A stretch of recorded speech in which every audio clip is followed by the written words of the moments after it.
언제 어디서 태어났고, 그리고 뭐 부모님이나 형제 자매, 그 다음에 어렸을 때의 어떤 고향에서 기억 속의 고향의 모습. 저한테 그냥 말씀해 주시면 돼요. 그냥 그래. 네.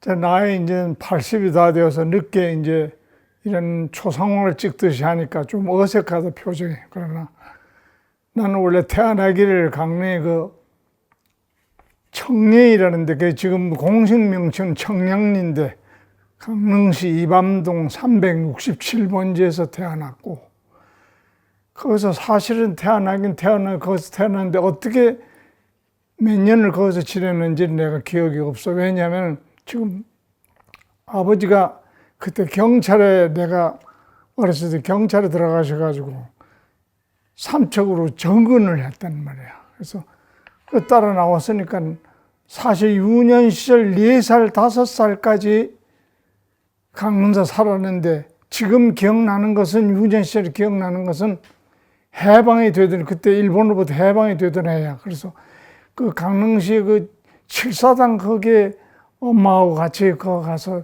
돌아다니던 뭐 그런 어떤 참 아련한 기억밖에 없고 나머지는 삼척으로 그러니까 부평으로 아버지가 경찰 그 부평지서로 순경으로 오셨기 때문에 걸리 왔지. 와가지고 북산 변전소라는 데서 어린 세월을 시작한 거예요. 그 국민학교 들어가기 전에 지금 초등학교 들어가기 전에 그 생활을 거기서 했지. 하다가 학교를 들어가기 전에 아버지가 또 저기 삼척 오저라는데 풍곡이라는데 지서로 전근을 가게 됐어. 그래서 또 그걸 따라갔죠. 따라가서 거기서 사실은 오저국민학교에 내가 입학을 했단 말이에요. 그러니까 내가 지금 아버지 따라서 다니다 보니까 국민학교를 5군데를 다닌 거야.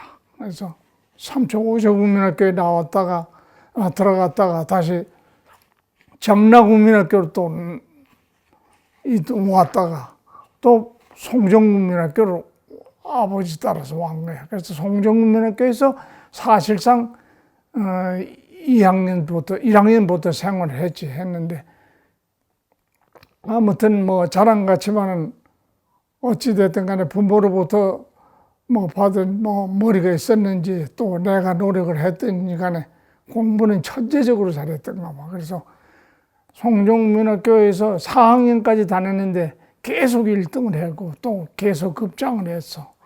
그러다가 아버지가 그러니까 고살이라고 해서 소달면내 지서라는데 지서장으로 승린 발령이 났단 말이에요. 그래서 6.25 사변 나기 한 달 전에 그리로 간 거야. 소달면으로. 말하자면 고사리로 간 거지. 거기에 가서 한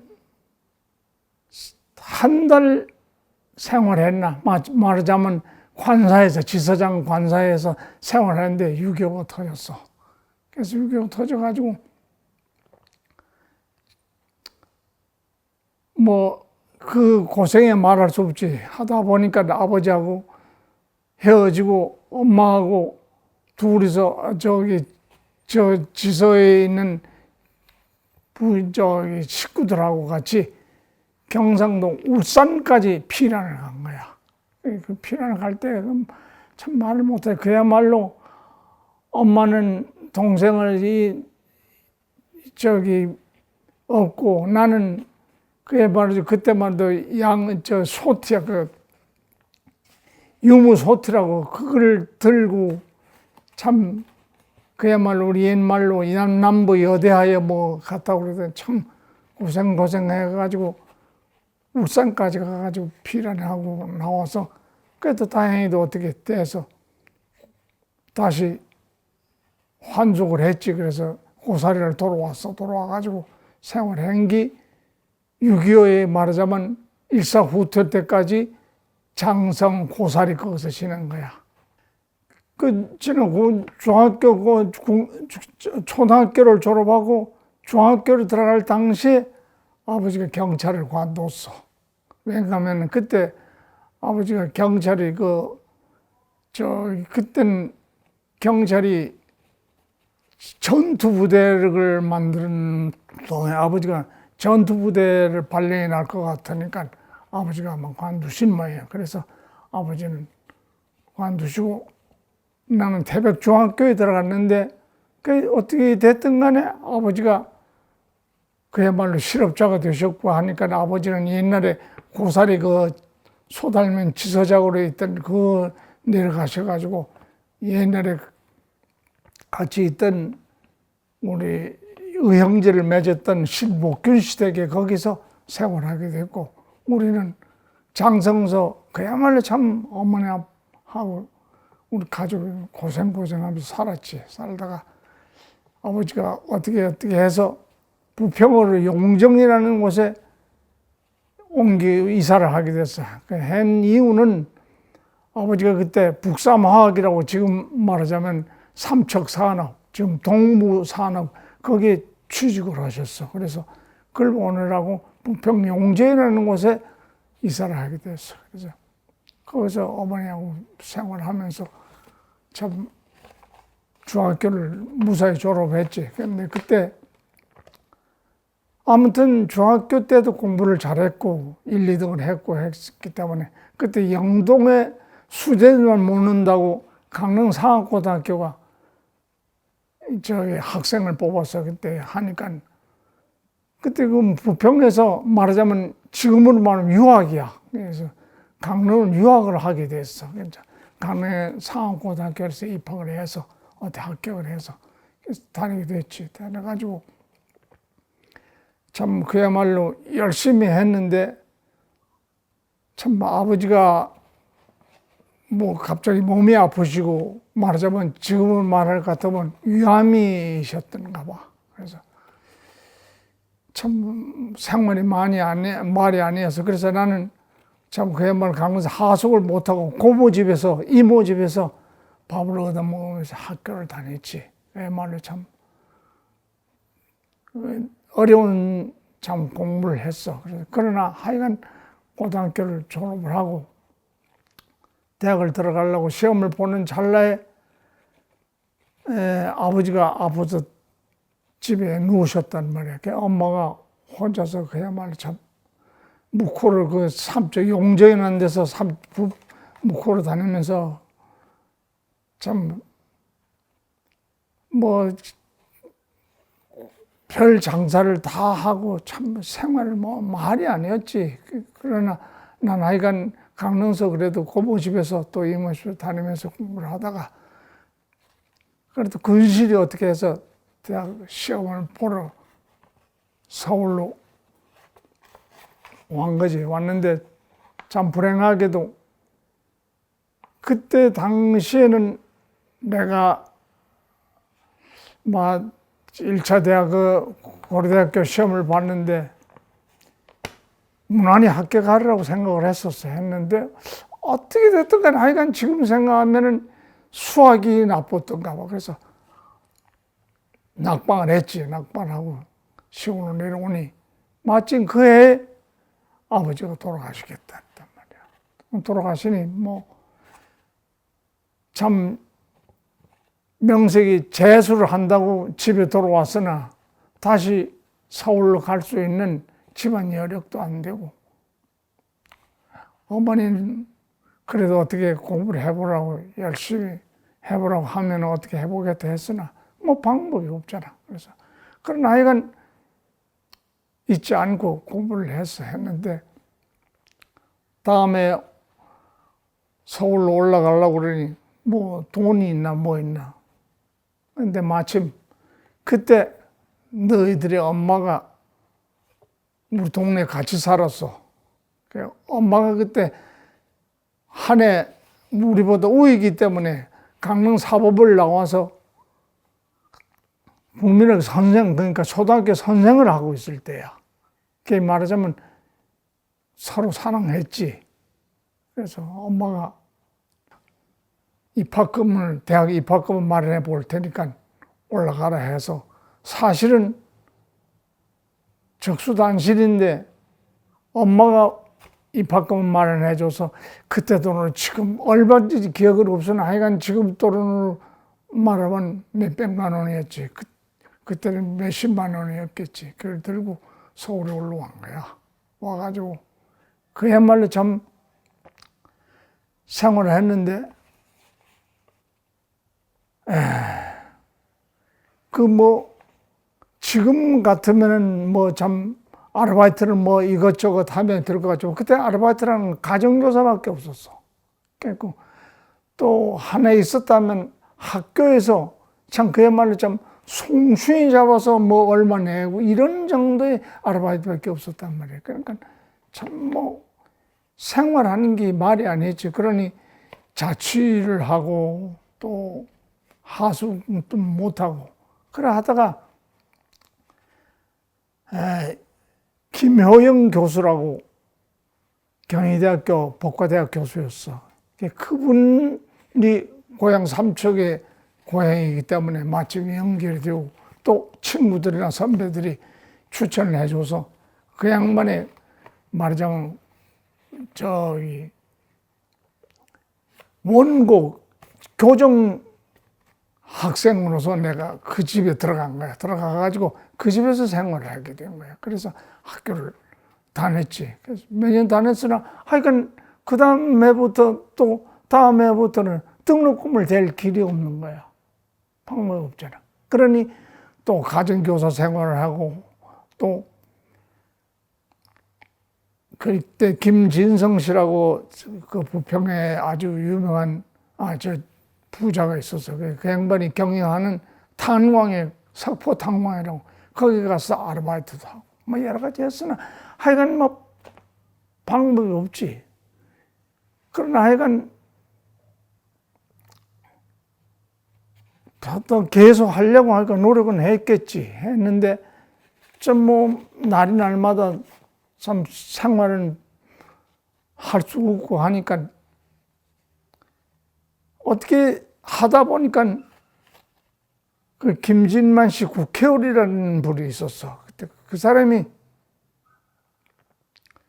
그때 민주공화당 시절이었는데 그때 이 국회에 가서 정년 발표를 하려고 그러니까 원고가 필요했던 모양이에요. 그러니까 그때 말하자면 제3공화국 뭐 이 발전에 대한 앞으로 장래에 대한 말이지 이런 데 대해서 김진만 씨가 국회 연설을 하려고 그러니 연설문이 아마 잘 안 되었던가 봐. 그러니까 그걸 우리 대학생, 우리 삼척 유학생들한테 얘기가 났어. 그래서 이 원고를 그거 좀 써라.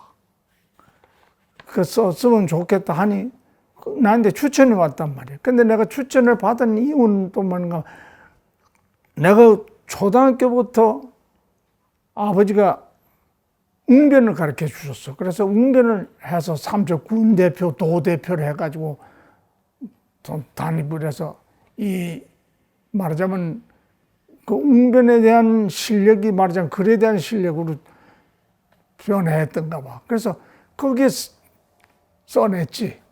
말하자면 김진만 씨가 국회에 나가서 연설할 부분에 대해서 내가 원고를 쓴 거야. 써가지고 여러 사람이 썼겠지. 그때 당시에 참 지금 생각하면 그때 지금 성균관대 총장 하시던 그 장을병 교수라 그 양반이 교수 시절에 그러니까 성균관대 교수를 할 때고 이정하 씨라고 서울 법대 나오고 이런 사람이 뭐 다니고 뭐 이렇게 했는데 하여간 여러 사람이 써냈는데 그 사람들도 써내고 썼는데 내가 써낸 게 어떻게 김진만 씨 마음에 들었던가 봐.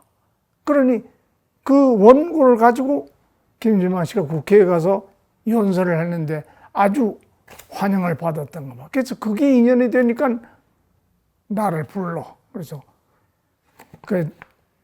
너 생활도 그렇고 이러니까 내 비서를 하는 게 어떻겠느냐. 그래서 졸지에 참 그때만 해도 말이지 이 국회의원 비서가 된다는 건 하늘의 별 따기야. 정말 참 뭐 지금 말하면 뭐 고시 합격 뭐 그런 문제가 아니에요. 웬만하면 그 인재 중에 인재라고 했을 정도의 사람을 뽑니까 내가 됐겠지. 그래서 수행 비서로 들어간 거야. 들어가가지고 좀 노력을 했는데 마침 비서로 들어가면서 되니까 주간 대학을 다닐 수가 없잖아.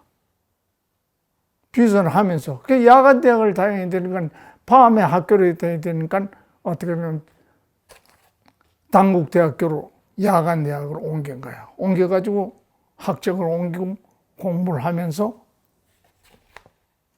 했는데 그에 따라서 김진만 씨가 또 국회의원 선거가 또 있었어. 그러니까 거기서 내가 옛날에 웅변을 했으니까 그야말로 참 연설을 하는데 내가 잘했던가 봐. 또 그때 사실은 내가 참 웅변을 잘했어. 그래서 그 연설이 그때 삼척군에 아주 참 명연설로 내가 명강연사로 소문이 나고 또 됐어. 그래서 비서를 하면서 뭐 세월을 했지. 해가지고 학교도 졸업하고 그래서 엄마하고 결혼도 하고 그래서 지금 이제 하선 생활을 비서를 생활하면서 원만히 끝났지. 끝나고 이제 젊은 시절이 되는데 그때 68년도 그러니까 신탁은행이 그러니까 그때 한국신탁은행이 생기기 직전이었는데 그때 마침 김진만 씨 부인이 돌아가셨어. 뭐 돌아가시고 어수선하고 뭐 이러니까 관둬야겠다. 그래서 나이도 있고 또 맨날 국회 비서라는 건 그야말로 참 그 비서고 뭐 직장을 가져야 되겠다 해서 했는데 내 평생 소원이 그때 뭔가 그 비서를 하면서 굉장히 바빴단 말이에요. 새벽 5시부터 일어나가지고 출근해서 저녁 10시, 11시고 말하자면 국회의원님께서 집에 들어가기 전까지는 같이 있어야 하니까 그 생활하는 게 정말 그야말로 참 말이 안 해. 소원이 뭔가 하면 그 아침 9시한테 문 열고 저녁 4시 문 꼭 닫는 은행원이 아주 그냥 정말 보기 좋더라고. 그래서 관두면서 김진만 씨한테 얘기를 했지. 그래서 너 어디로 가겠느냐. 그때 도로공사가 생기고 은행이 한국신탁은행 생길 때. 그래서 신탁은행으로 가겠습니다. 보내주십시오. 그래서 신탁은행에 가게 된 거야. 그래서 한국신탁은행에 들어가서 되는데 그 좀 애로고 있었지. 왜냐면은 그때만 해도 은행이 굉장히 좋았어. 왜냐하면 그때 경제개원을 가려느냐, 총무처로 가려느냐, 은행을 가려느냐고 이렇게 물었거든. 그때 모두 경제개원 이런 데는 가기 쉬워도 은행은 어렵다고 그랬죠. 왜냐하면 은행은 그만큼 배타적이어서 전문적 지식도 필요하고 하니까. 그래서 들어가서 고생을 많이 했어, 사실. 그래서 하면서 생활을 해가지고 지금까지 좀 지내온 거지. 그래서 아무튼 은행원이라는 게 내가 상업고등학교를 나왔지만은 그땐 대학 진학반이라고 해서 상과가 아니었고 문과였기 때문에 사실은 은행 업무를 전혀 관계가 없는 걸만 했단 말이야. 그래서 은행에 들어가 보니까 막상 들어가니 은행에 발령을 받고 교육과인데 발령을 받고 보니까 전부 서울법대 아니면 상대 이뿐이야. 내가 붙여볼 길이 없어. 왜냐면 영어고 뭐고 붙여볼 길이 없어. 그래서 생각을 해낸 게 일본어를 해야 되겠다. 그래서 일본어를 내가 독학을 한 거야. 독학을 하고 학원에 또 다니고 해가지고 일본 말하자면 연수도 갔다 오고 해가지고 말하자면 은행원으로서 대회를 끼었지. 그래서 생활을 해가지고 지금까지 온 거지. 또. 잠깐만요. 어렸을 때 기억 속의 고향 풍경 같은 거 한번. 그러니 나는 조금 내 자신의 어린 시절이 좀 특이하다고 보면, 왜냐하면 보통 우리 나이 때 사람들은 고향이라 하면은 시냇물이 흐르고 또 뭐 바닷가가 있고 산이 있고 뭐 이렇지만 나는 자라기를 어디서 자란가 하면 국민학교 4학년서부터 좀 어느 정도 클 때까지 어디서 자란 건 탄광지대에서 자랐단 말이에요. 그래서 말하자면 사택에서 자란 거야. 그러니 기억이 나는 거는 탄광지대 까만 물하고 석탄하고 산도 석탄뿐이고 전부 그런 것밖에 거의 기억이 없어. 그 다음 그리고 6.25 수복 후기 때문에 전부 폐허된 땅이었고 뭐 폐허된 지역이고 그러니까 그 지역에서 계속 학교 생활을 했으니까 사실은 아련한 옛날 농촌 또 뭐 이런 기억은 거의 없어. 그러니까 있다는 거는 그냥 탄광시대의 장성 그 태백 여기에 그냥 시커먼 물, 그 강물 흐르는 그 속에서 그냥 공부했다는 뭐 그거밖에는 거의 기억이 없는 거야. 네. 그러면 할머니 뭐 부모님 대해서 한번. 그래. 그러니 원래 할아버지께서는 장수를 하셨어요. 내가 태어나기 전에 할머니 돌아가셨으니까 할아버지가 88세까지 사셨으니까. 그래서 사실은 이제 할아버지 밑에서 내가 자라고 큰 거는 사실이야. 그리고 아버지는 경찰에 다니시다가 그야말로 참 뭐 돼지 강아지 가지고 얼마 안 돼서 좀 병에 들어서 몇 년 고생하시다가 돌아가셨으니까 나머지 부분은 엄마가 뭐 걸어 다니면서 콩나물 장사를 한다 무슨 장사를 한다 하면서 생활한 게 그뿐이었지. 그러니까 사실 나는 중학교 때도 말하자면 지금 수학여행도 못 갔어. 집안이 뭐 그러니까 내가 갈 생각도 못 했고. 그게 좀 어릴 적 추억이 나는 슬프고 조금 이렇게 기분이 뭐 이래 아주 추억하고 싶다 이런 기분이 안 나. 그래서 거의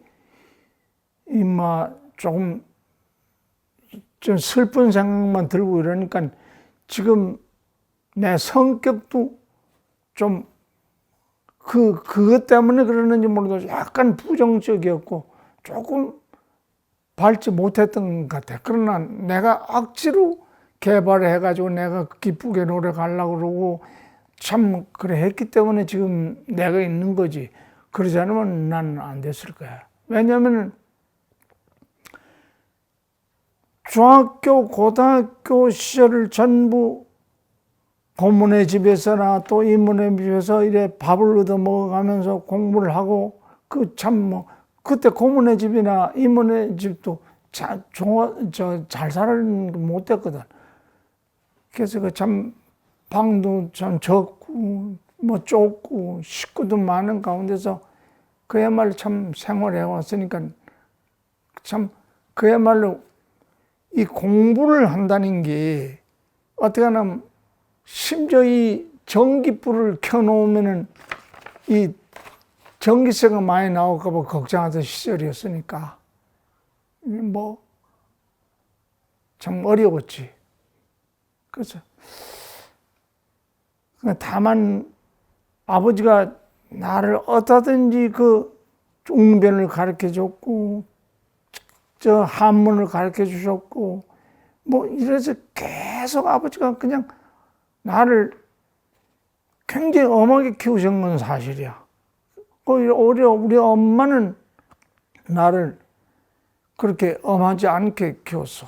엄마는 나를 그냥 참 다독거리고 뭐 해줬는데 아버지가 또 그런 아버지가 일찍 돌아가시고 나니까 내가 가장이 됐단 말이야. 그래서 생활은 그러니까 어렸을 때 또는 청년 되기까지 유년에서부터 이 성장 길 간에 추억이라는 건 별로 없어. 그죠? 다만 조금 있다 하면은 고등학교 3학년 시절에 그저 반듯하게 하숙 생활 한 5개월인가 6개월인가 했던 것 뿐이야.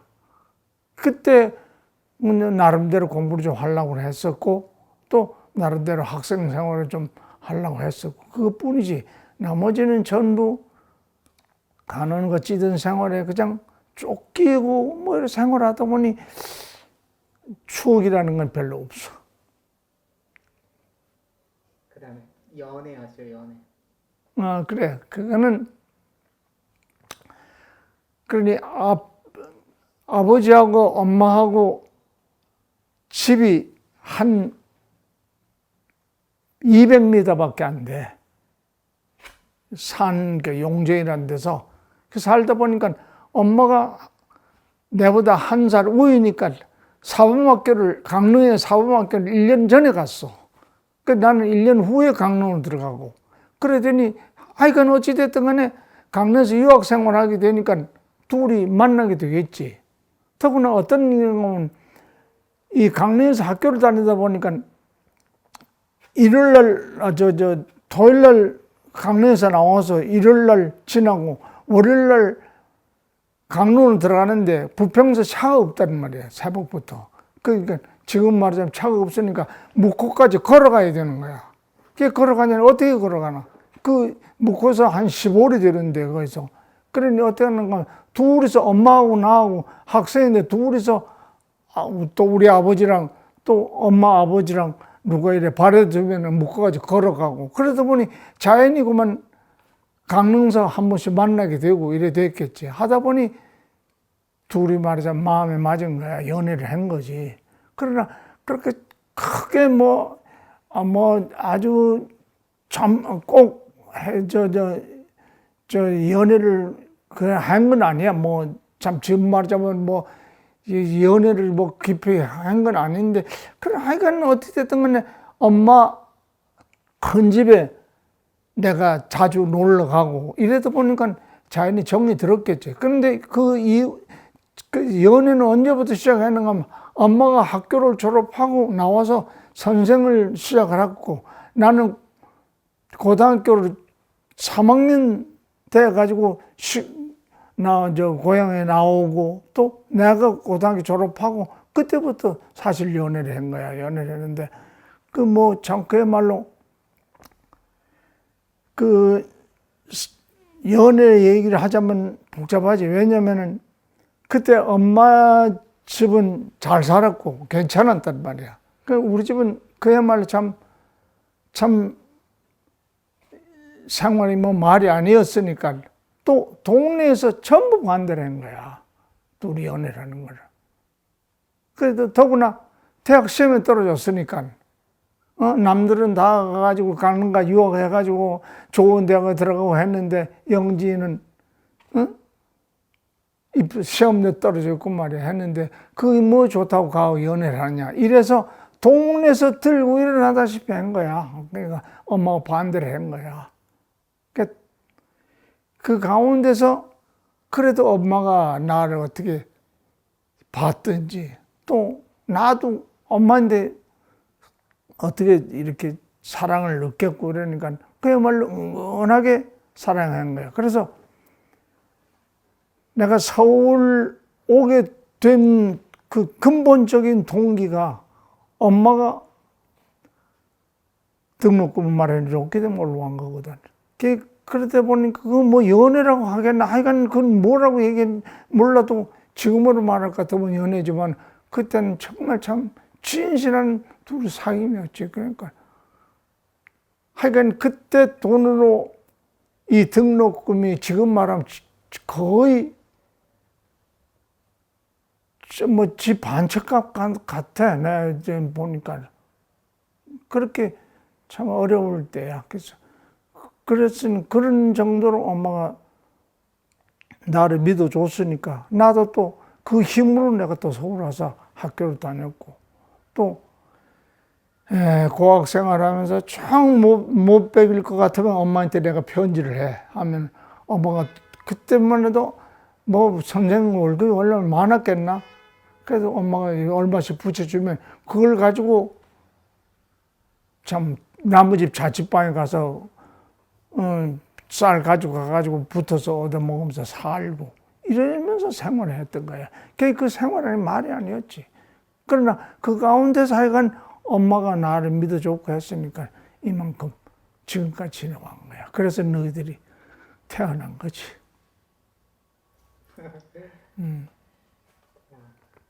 그 아버지 운동하셨던 얘기 좀 한번 해보세요. 그래. 그게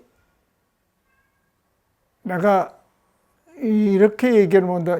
뭐 학교를 다닐 때 그때 뭐 어려운 장르 고학을 하니까 뭐 모두 다 그때만 해도 말이야 뭐 학교에서 테니스를 모두 한다 뭐 한다 학생들이 뭐 이러면 우리는 그림의 떡이야. 감히 그 돈 있는 애들이 하는 거지 못했거든. 그래서 평생 그때 소원이 내가 꼭 해야 하겠다는 게 뭔가 하면은 야 나도 예전에 잘 살게 되면은 저 운동 좀 하고 말이야. 저 테니스 같은 것도 하고 말이야. 배구 같은 거, 축구 같은 것도 해야 되겠다 말이야. 그때 잘 사는 애들이야 그야말로 좀 축구화도 있었고 뭐 테니스화도 있었을 거 아니야. 우리 감 생각을 못 한 거야. 그러다 보니 어떻게 됐든 간에 내가 취미가 다양해. 그래서 운동은 처음엔 테니스를 했지. 테니스를 해가지고 금융단에서 그러니까 은행에서 시작을 해가지고 하여간 얼마나 열심히 하고 얼마나 노력을 했던지 간에 내가 금융단 선수 생활을 18년, 18년, 한 20년 했으니까.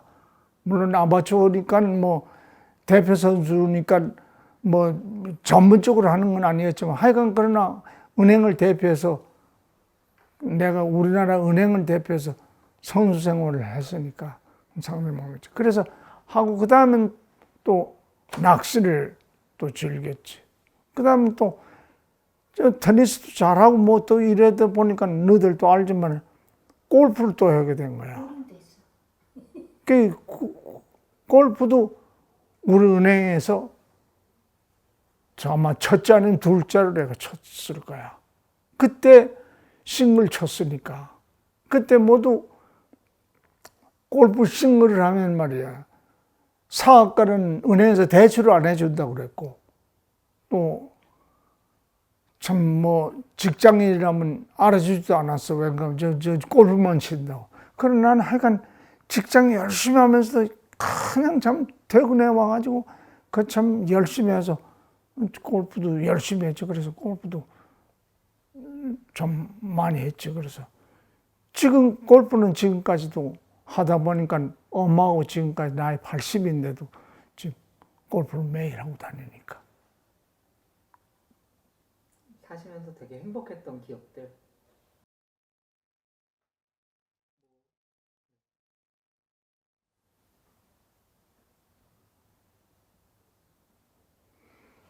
그 행복했던 시절은 여행 들렀을 때 그렇지. 나는 일생을 통해서 계속 그냥 젊어서부터 학생 시절부터 저 비서 생활하면서 은행 생활 초기 하면서 참 집안 살림에 계속 매달려 왔으니 뭐 별 행복이라고 느끼지 못했는데 사람이라는 게 그렇더라. 지금 와서 생각해보니 자식들이 태어나면서부터 뭔가 풀렸어. 그래서 그때부터 정말 참 옛말에 삼남 이념은 하늘에 옥황상제 같고 요즘 현대 들어서는 이남 일념은 하늘에 옥황상제가 주는 기쁨이라고 그러죠. 그래서 어떻게 되다 보니 너희들 이남 일녀를 낳게 되고 그래서 잘 풀리는 거야. 그래서 참 자식들 키우는 덕으로 또 했겠죠. 물론 그동안에 뭐 자식들이 대학 시험에 뭐 안 되고 뭐 이래가지고 또 고민도 하고 또 이랬지만 그것도 하나의 인생에 사는 즐거움이겠지. 자식을 키우는 재미겠지. 그러나 하여간 그부터 중년 이후부터 불리기 시작한 게 내가 이 얘기는 꼭 좀 하고 싶은 게 자식을 키우고 나서 자식을 또 어떻게 보내느냐, 저 자식을 어떻게 좀 시집 장가를 보내느냐, 뭐 이런 고민도 했는데 사실 보내고 나서도 그게 그렇게 풀리지 않더라고. 행복하지 않더라고. 그래도 봐줘야 할 게 있고, 그래도 참 그야말로 참, 속이 썩는 날이 있고, 이랬는데 이상하게 자식들이 결혼을 하고부터 모든 게 풀리기 시작하는 거야. 말하자면, 싸이도 그야말로 참, 세계에서 최고라는 MIT 대학을 나오는 사이를 봤고, 며느리도, 작가 며느리를 봤고, 큰 며느리 작가 며느리를 봤고, 둘째 며느리 박사 며느리를 봤고, 그게 뭔가 하면은 옛말에 중국의 말이 있거든. 자식을 키우는 것보다 남의 집에서 들어오는 자식이 더 중요하다고. 왜냐하면 남의 집에서 들어온 자식이 잘 들어와야 그 집안이 흥한다고. 그래야만 된다고 하더니 그 말이 맞아. 그때부터 풀리기 시작한 게 정말 내가 너무 좀 요즘 행복한 거야. 그래서 어떻게 보면 너무 행복해서 사실은 참 두려울 정도로 있어. 그래서 어떤 때 늘 내가 하나님한테 기도를 해. 하나님이 내가 너무 행복한 게 아닙니까 말이야. 내 팔자에 너무 행복합니까?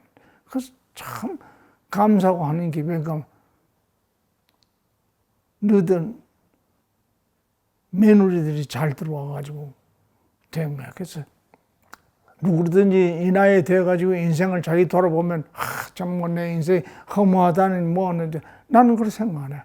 나는 지금까지 살아온 그 인생을 아주 똑바르게 또 그렇게 별 나쁘지 않게 난 생활해왔다고 생각하고 또 다시 태어난다 하더라도 이와 같은 고난이 있다 하더라도 난 이런 생활을 이어갈 예정이야.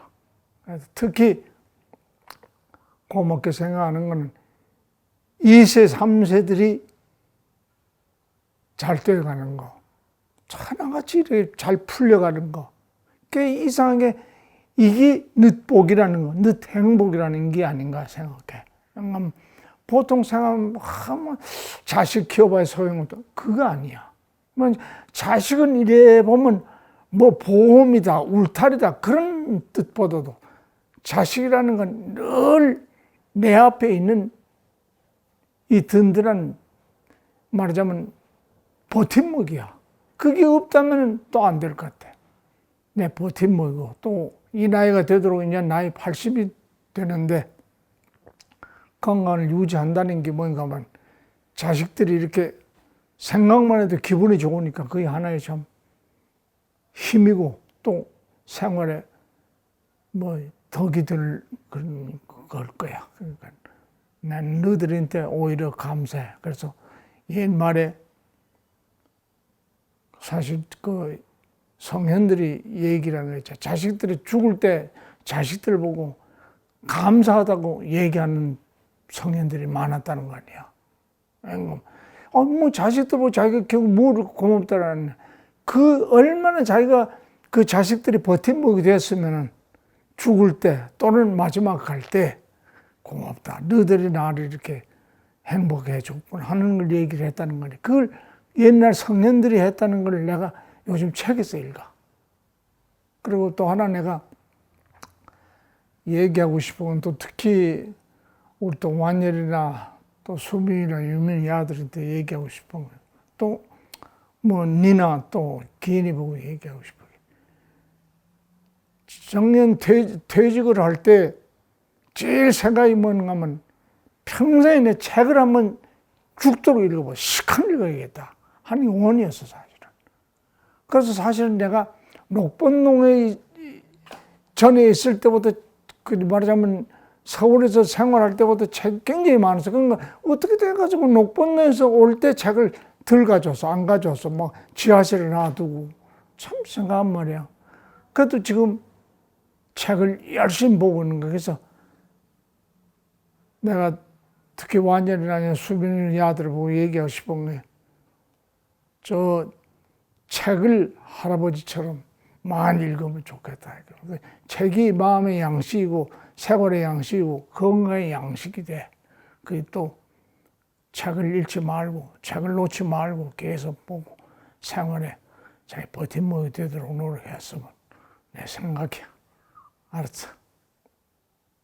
네. 또 있을까요? 뭐 다 된 것 같아. 다 되는 것 같아. 다 된 것 같아. 처음에 한 방에 그냥 다 가버려가지고. 그래. 그래 됐어. 알았어. 오케이. 이제 나 차례. 엄마 앉아. 네.